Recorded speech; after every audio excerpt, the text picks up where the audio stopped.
이 자리를 빌어 다시 한번 김용기 회장님의 취임과 제15기 뉴질랜드 협의회 출범회를 진심으로 축하를 드립니다.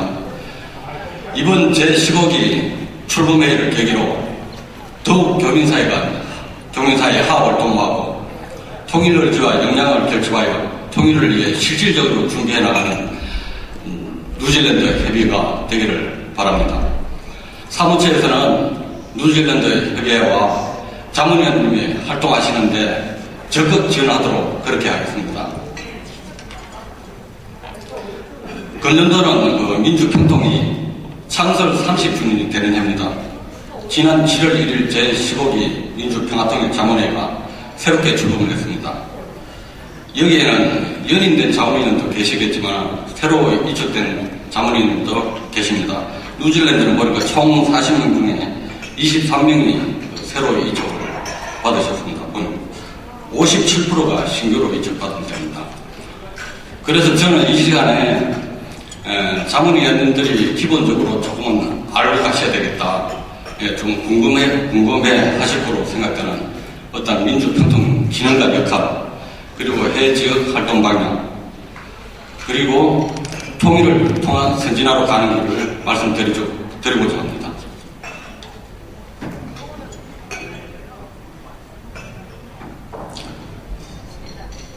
그럼 말씀드릴 순서는 먼저 민주평화통일 자문회의 기능과 역할, 상생공영의 대북정책, 민주평통 자문위원회 역할 순으로 말씀을 드리겠습니다.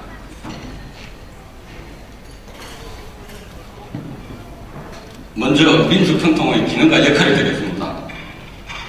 민주평통의 창설 의의를 보면 첫째, 조국의 평화통일이라는 가치를 제안하는 헌법적 정신을 구현하기 위해 창설된 제도적 기구입니다. 민주적 평화통일에 관한 정책을 초당적, 범국민적 차원에서 수립하고 추진하기 위해 창설된 대통령 직속의 유일한 통일자문기구입니다. 두 번째로는 평화통일에 관한 각계각층의 의견을 수렴하여 국민적 합의를 조성하고 역량을 결집하여 통일 정책에 반영하는 자문기구입니다. 세 번째로는 국민과 소통하고 화합의 기반을 구축할 수 있는 자산과 역량을 갖춘 통일운동 중심체로서 국민과 함께 통일시대를 열어가는 통일기구입니다.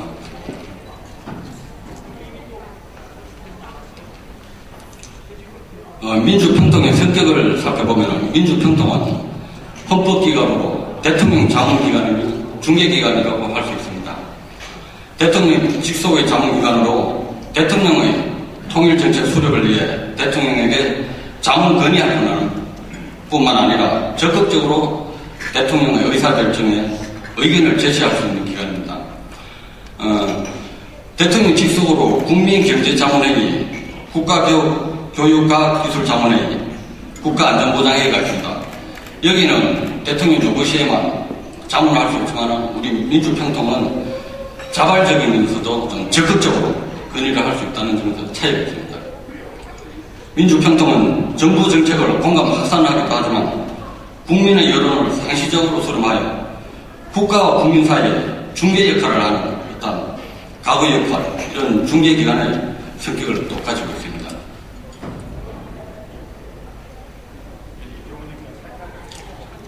주요 연역을 말씀드리면 민주평통은 1980년도 헌법 68조에 의거 민주평화통일 자문회의 설치 근거가 명시가 되었습니다. 그리고 이듬해 1981년도에 평화통일정책자문회의 법이 공포되고, 그리고 민주화를 중요시 여기던 사회적 환경 변화에 맞춰 1988년 기관 명칭이 민주평화통일자문회의로 변경이 되었습니다. 2008년도 2월에 이명박 대통령께서 민주평화통일자문회의 의장으로 취임하셨으며 지난 7월 1일에는 새롭게 제15기 민주평화통일자문회의가 출범합니다.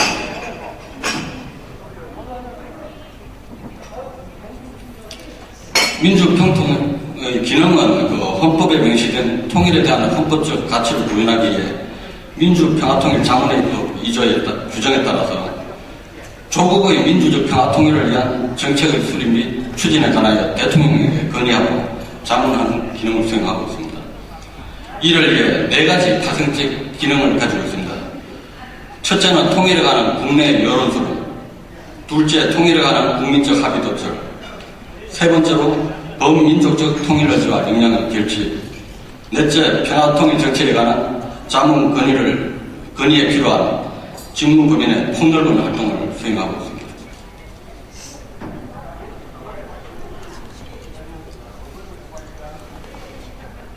다음은 민주평화통일자문회의 기구가 되겠습니다.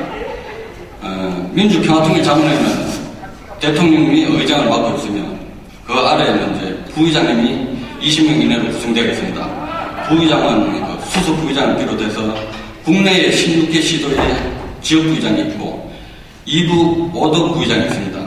그리고 해외에는 미주 지역 부의장과 일본 지역 부의장이 있습니다. 그리고 운영위원회는 의장이 임명하는 50명 이내의 위원으로 구성되는데 통일자문회의 운영 전반에 관한 사항을 심의하고 의결하는 기구가 되겠습니다. 그리고 상임위원회는 지역과 직능을 참조하여 의장이 임명하는 500인 이내의 상임위원으로 구성되는데 통일자문회의에서 임한 사항과 각 분과위원회에서 의결된 사항을 심의하고 있습니다. 상임위원회는 또 분야별 전문가로 구성된 10개 분과위원회를 두고 있습니다. 각 분과위원회는 통일 대북 정책에 관한 정책 개발과 자문 건의를 위한 연구 활동을 펼치고 있습니다. 이에 대한 결과는 분기별로 정리를 해서 대통령께 보고를 드리고 있습니다. 그리고 지역사회의 다양한 평화통일에 관한 여론수능과 국민적 합의 도출, 통일 기반 조성에 필요한 활동을 추진하기 위해서 지역 단위의 이제 활동을 합니다. 여기 또 이제 뉴질랜드 협의도 지역 단위 활동 기관이 되겠습니다. 지역회의가 16개 시도와 2부 5도 그리고 미주와 일본 지역 등 19개 지역에 설치되어 있으며 그리고 267개 지역협의회가 설치되어 있습니다. 국내에는 272개 협의회, 해외에 42개 협의회가 지역별로 구성되어 있습니다. 그야말로 전국적 세계적인 조직이라고 할 수 있습니다.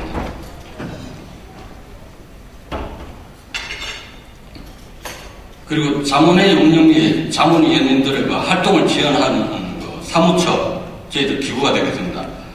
사무처는 대통령 직속의 독립기관으로 정무직인 사무처장과 사무처장의 지휘감독을 맡는 국가공무원으로 66명으로 구성이 되겠습니다. 사무처에는 사무처장을 보좌하는 정책연구위원과 대변인이 있습니다. 개선조직으로는 기획조정관과 통일정책자문국이 있습니다. 기획조정관 소속가로는 운영지원 담당관과 기획재정 담당관이 있습니다. 통일정책자문국 소속가로는 사업총괄과 자문건의과 국내지역과 해외지역과 역량개발과 이렇게 5개 과가 있습니다. 해외에서 필요한 사항이 있으면 그 해외지역가로 전화 주시면 항상 적극적으로 지원해 드리도록 하겠습니다. 그리고 다음은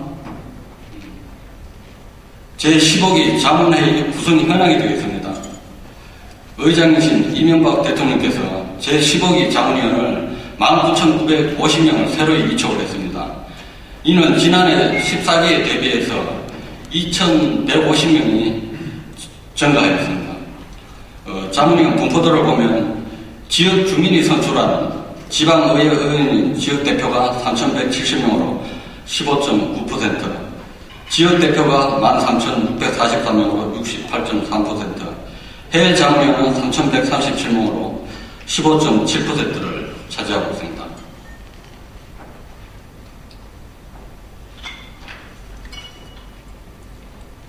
이번 구성은 실질적 통일 준비와 국민 통합의 소임을 책임감 있게 추진할 수 있는 인사를 대거 영입을 하였습니다.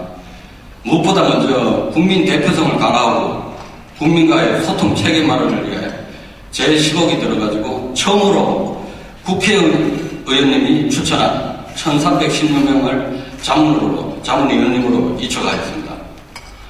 이번 구성의 가장 두드러진 특징으로는 여성과 청년, 재동포 2, 3세대를 확대하여 보강을 하였습니다. 여성 자문위원이 4,543명으로 제14기에 비해서 1,209명이 증가했습니다.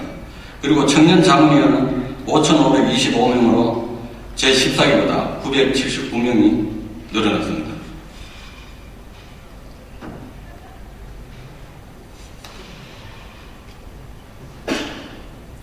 이번 구성의 또 한 가지 특징으로는 제 동포사회의 통일 에너지와 역량을 결집하기 위해 거점 지역을 더 세분화했으며 자문위원 수를 상당수 보강을 했습니다.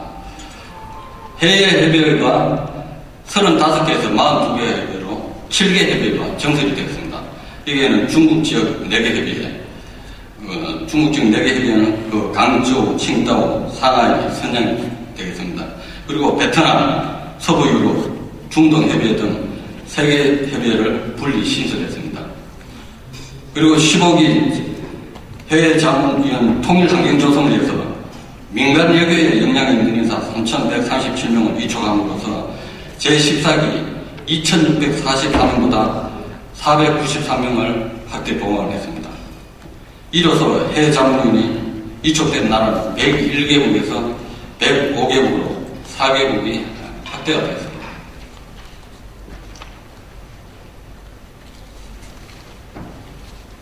다음은 제15기 해외지역 활동 추진 방향입니다.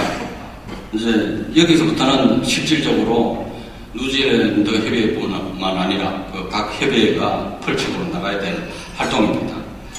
먼저 자문권위 체계를 확립하고 역량 강화를 위한 활동을 지속적으로 추진해 가야 할 겁니다. 각 협의회에서는 내실 있는 정기회의를 분기별 1회 개최하고 협의회별 연 1회 이상 워크숍을 추진하여 통일 문제에 대한 이해를 제고시키고 협의회 운영이나 활동 방향 공유, 자문위원과 소통할 수 있는 기회를 만들어 가야 합니다. 특히 다국가 협의회 특성 등을 고려하여 협의회별 특성에 맞는 프로그램을 개발하여 추진해 가도록 해야 하겠습니다.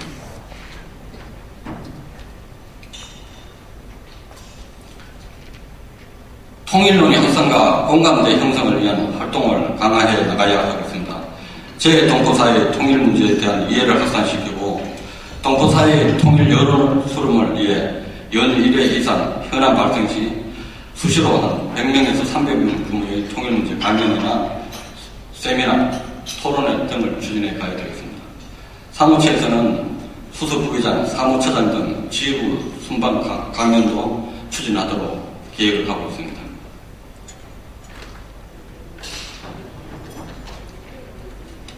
다음 통일정책에 대한 국제사회 지지 기반 확산에 노력하도록 해야 하겠습니다.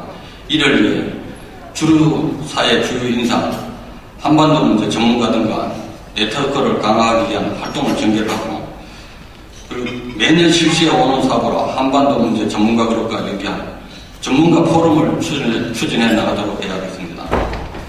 특히 미국하고 일본, 중국, 러시아, 유럽 등의 주요국은 한반도 관련 연구소가 있습니다. 그 싱크탱크 그룹과 연계한 포럼을 추진해 나가도록 하겠습니다.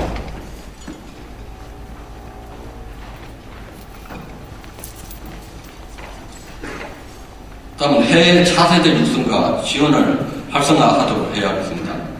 차세대 자문위원과 동포사회 차세대 리더 육성을 위한 프로그램을 개발 추진하고 청년 자문위원 활동 공간과 기회를 제공하도록 하며 특히 청소년 대상으로 통일교육, 글짓기, 사생대 등 참여를 이끌 수 있는 다양한 프로그램을 개발 추진해 나가야 하겠습니다. 사무처에서는 국내 청년위원과의 연계사업으로 차세대 합동 포럼 등도 추진해 나가도록 지원하겠습니다.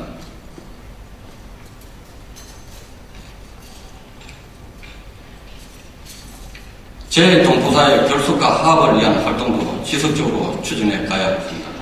제 동포사회의 특성과 생활권 등을 고려하여 문화, 체육활동, 나눔 봉사활동 등 지역별 특성에 맞는 사업을 발굴, 추진해 나가도록 해야 합니다.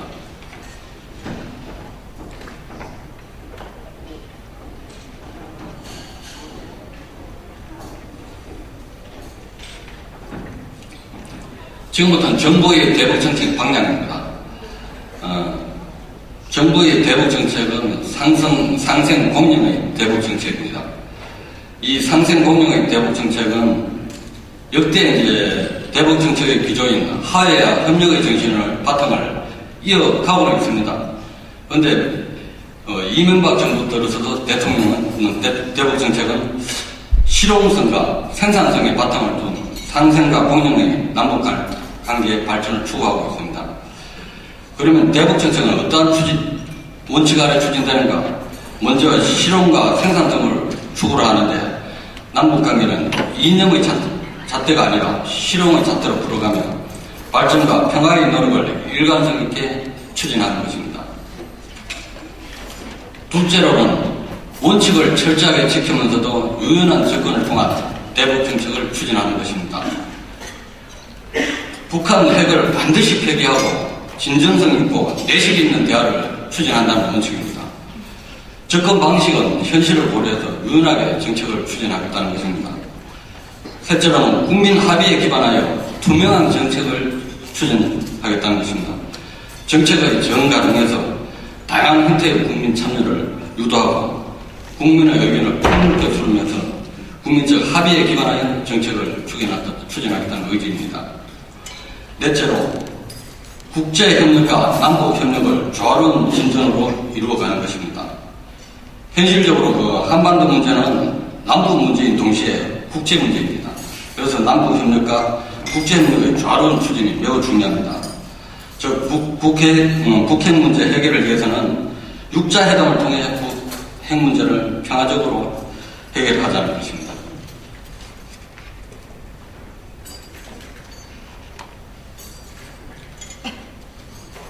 비핵 개방 3천 구상은 상생과 공영의 대북 정책을 실현하기 위한 정책 수단입니다.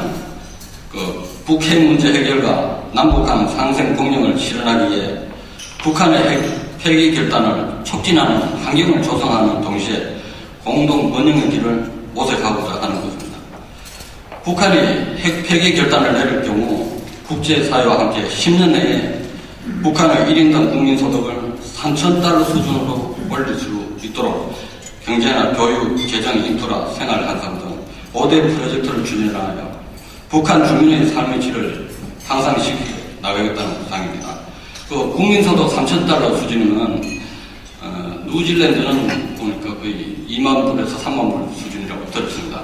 이 3,000달러 수준이면 개념이 잘 안 가실 텐데 한국이 88년도에 올림픽을 개최했습니다. 그 개최 당시에 이제 냉장고나 텔레비 이런 게 각 가정에 하나씩 들어갔을 때입니다. 이러면 이제 경제적으로 발전할 수 있는 토대를 마련한답니다. 그래서 거기까지는 3,000달러까지는 올리겠다 이런 그런 구상입니다. 이것은 북한의 핵폐기 진전 과정에 상응해서 북한의 경제 발전을 지원하고 국제사회의 협력을 지원하겠다는 의지입니다.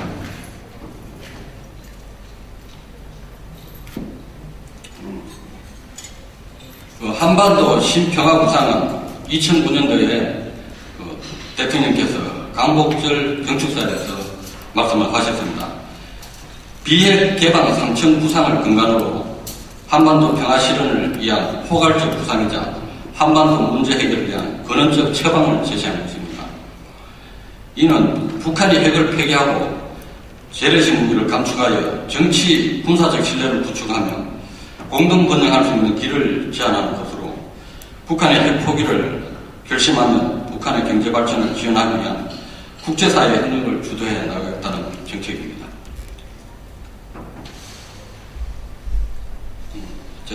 죄송합니다. 한 칸은 전명이 지나갑니다.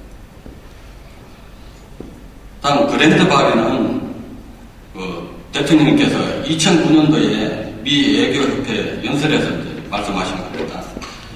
비핵 개방 3천을 기준으로 한반도 신평화 구상의 연장선상에서 북한 핵 문제 해결을 위한 구체적 지향점을 제시한 것입니다.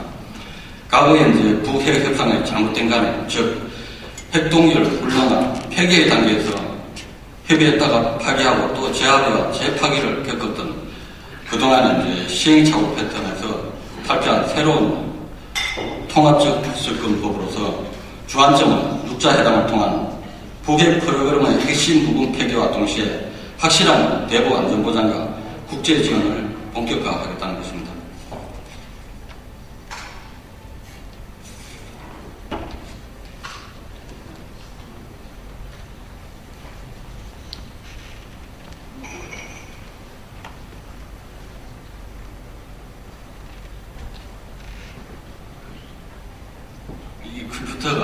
나오질 않아요, 지금. 잠깐 컴퓨터 좀 더.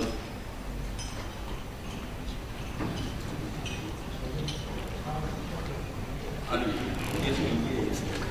여기 신경이 쓰여져가지고 두 분, 아니, 또 하면 또 그래. 그렇게 된다는 게, 아니, 이게, 이 화면을 설명하고 나서 하면은,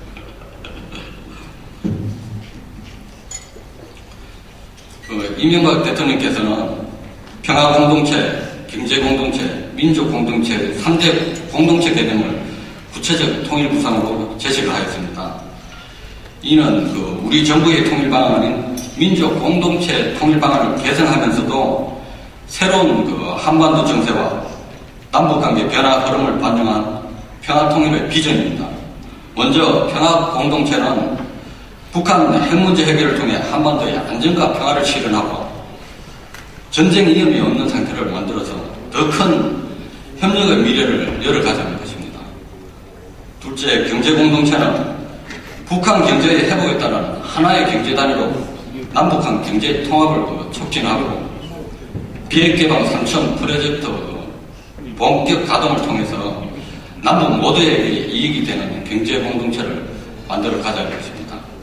세 번째, 민족공동체는 민족 동질성 회복과 통일을 위한 상생 공영의 남북관계를 완성하는 것으로서 한민족 모두의 존엄과 기본권, 자유가 보장되고 복지가 보장되는 공동체를 건설하자는 것입니다. 이렇게 함으로써 한반도의 평화통일의 실질적 토대를 구축해 나가겠다는 것입니다.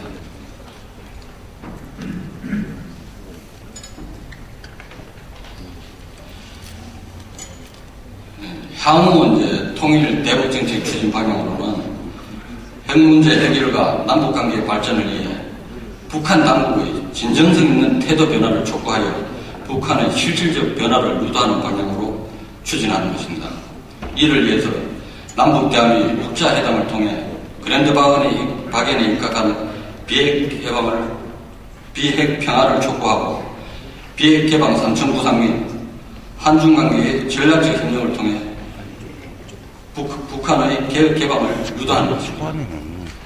대북 지원 시 국제기구에 준하는 모니터링 실시와 북한 인권법 제정 등 인권 개선에도 노력하고 대북 정책에 있어 유연성을 발휘하되 원칙을 지키는 접근을 통해서 북한의 군사적 도발을 막고 한반도 상황을 안전적으로 관리해 나가는 것입니다.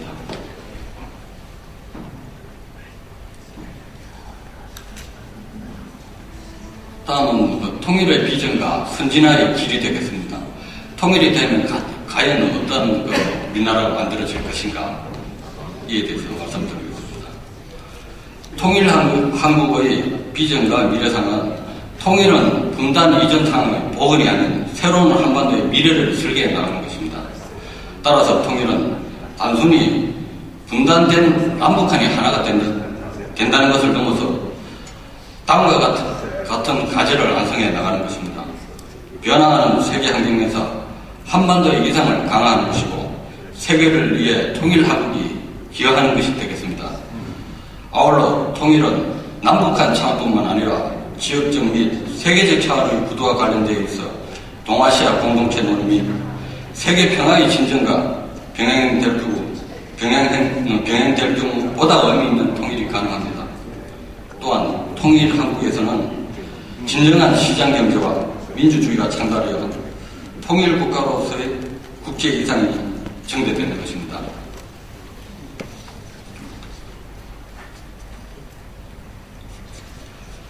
통일 비전은 국내적 차원과 국제적 차원으로 나누어 살펴보면 먼저 국내적 차원의 통일 비전은 통일을 통한 남북한의 역량이 시너지 효과를 발휘함으로써 선진 인류 국가의 발전을 가능하다고 하겠습니다.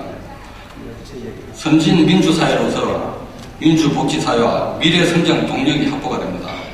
민주복지사회로 민주주의와 시장경제를 발전시키고 남북한 주민 모두가 삶의 질이 향상되는 복지국가가 보장되는 것입니다. 다음은 개방적 역동사회로서 민족적 정체성 확립과 종합적 국력 승자, 신국가 건설의 활력을 보여하게 되겠습니다. 국제적 차원의 통일 비전으로는 통일한국은 GA 수준의 세계 중심 국가로 부상하게 됩니다. GA 중 영국과 독일, 이탈리아와 비슷한 수준에 이르게 됩니다. 한반도 교통망과 대륙 교통망의 연결로 세계적 물류의 허브로 부상하게 됩니다. 이건 중국 횡단철도, 만주 횡단철도, 시베리아 횡단철도 이런 교통망이 확보가 되겠습니다. 또 통일 후유증의 조기 극복을 전제로 할 때 세계 7대 경제 강국 이상 확보가 가능하다고 합니다.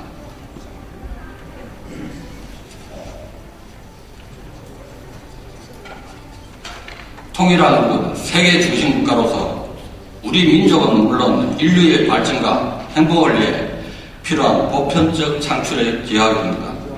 인류의 천부적인 권리인 인권의 보호 및 신장에 앞장서기 위한 노력과 환경 파괴로부터 인류를 보호하고 지속 가능한 성장을 위해 주도적 역할을 하게 되고 세계 평화 정착을 위해 적극 기여함으로써 국가 이상이 제고될 것입니다. 또한 평화와 발전에 모델로서 한반도, 동아시아, 세계적 차원에서 평화와 발전을 위해서도 주도적 역할을 수행하게 될 것입니다.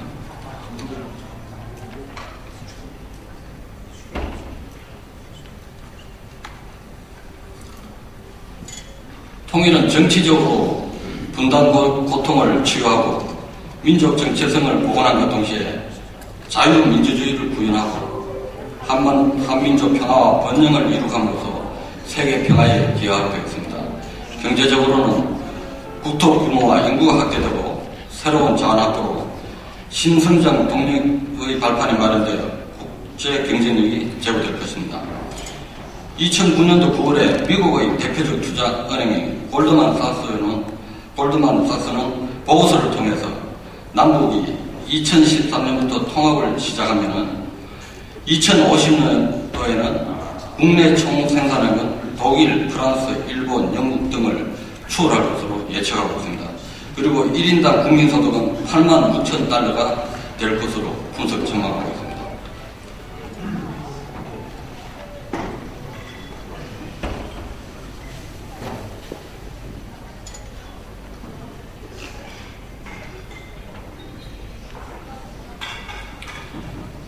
마지막으로 민주평통 자문위원 역할이 되겠습니다. 첫째, 통일 담론을 지속적으로 이어가는 것이 필요합니다.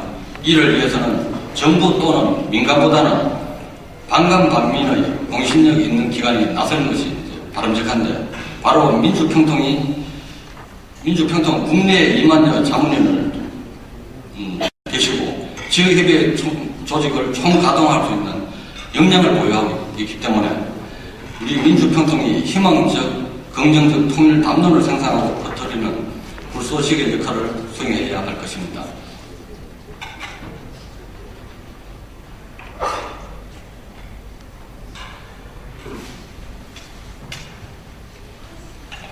둘째, 상호 소통과 교류의 장을 마련하는 역할이 필요합니다. 통일을 달성하기 위해서는 우리 내부에 관한 소통, 공감의 장이 필요한데 이를 위해 민주평통 중심으로 학계나 언론계, 통일 NGO, 일반 시민 등 열린 통일 토론 문화의 장을 마련하여 다양한 목소리를 수렴해 나갈 필요가 있습니다. 셋째로는 글로벌 통일 환경 조성과 국익 제고를 위한 역할이 필요합니다. 한반도 통일에 우호적인 여론 조성과 협력적 네트워크 구축으로 국제사회 통일 대북 정책 지지 기반을 강화해 가야겠습니다. 동포사회의 소통과 공감을 강화하고 통일 의지와 역량을 결집하여 제2동포사회의 통일 에너지를 결집시켜 나가야 합니다.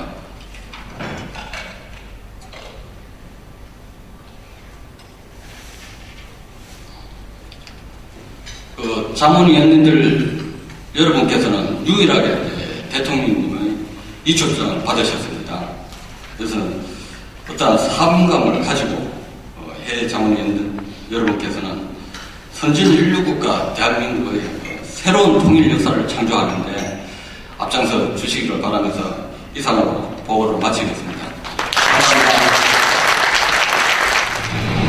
남과 한 하늘 그날의 같은 바람으로 시작된 결의의 희망, 그것은 바로 하나됨이었습니다. 소통, 화합, 상생, 공영, 통일 대한민국. 그 물꼬가 되겠다는 강한 통일 의지로 출발한 우리의 30년. 무너진 분단 사고의 관리를 넘어서 평화 통일을 목표로 삼아야 합니다. 통일은 반드시 옵니다.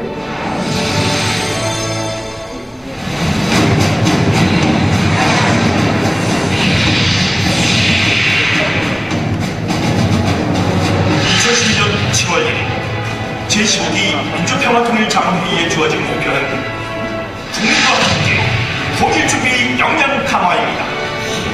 통일운동 중심 기관으로서 지속적이고 활발한 자문거리와 활동을 통해 통일에 대한 국민적 공감대를 확산하고 평화통일의 새 이정표를 제시하겠습니다.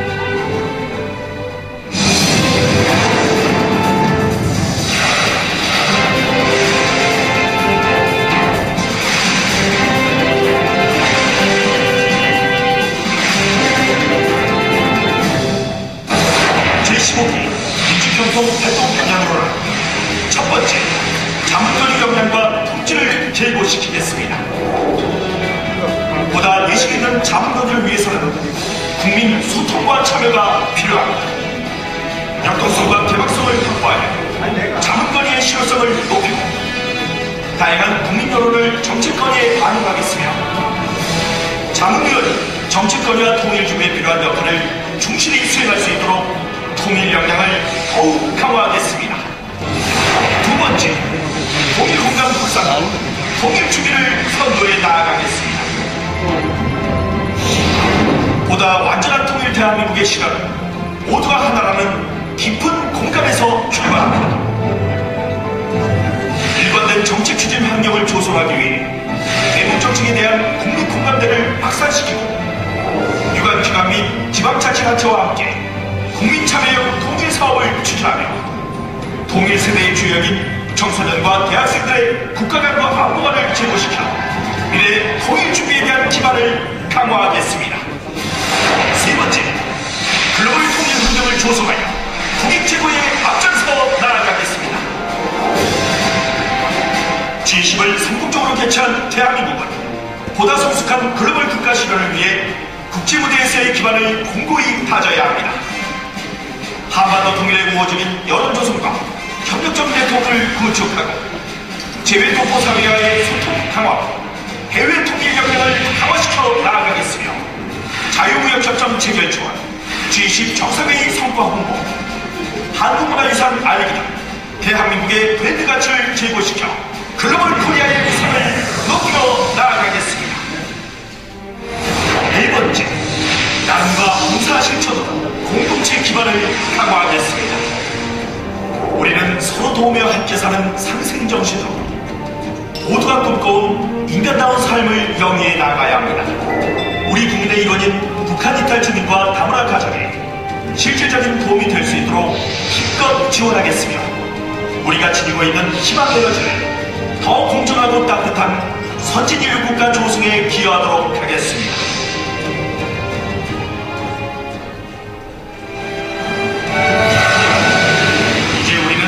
소통과 화합, 상생과 공유와 통일 준비를 새롭게 펼치는 통일의 바람이 될 것입니다. 행복과 미래가 있는 대한민국의 시대, 바로 그 통일 시대를 맞이하기 위해 15기 자문위원들 모두가 대한민국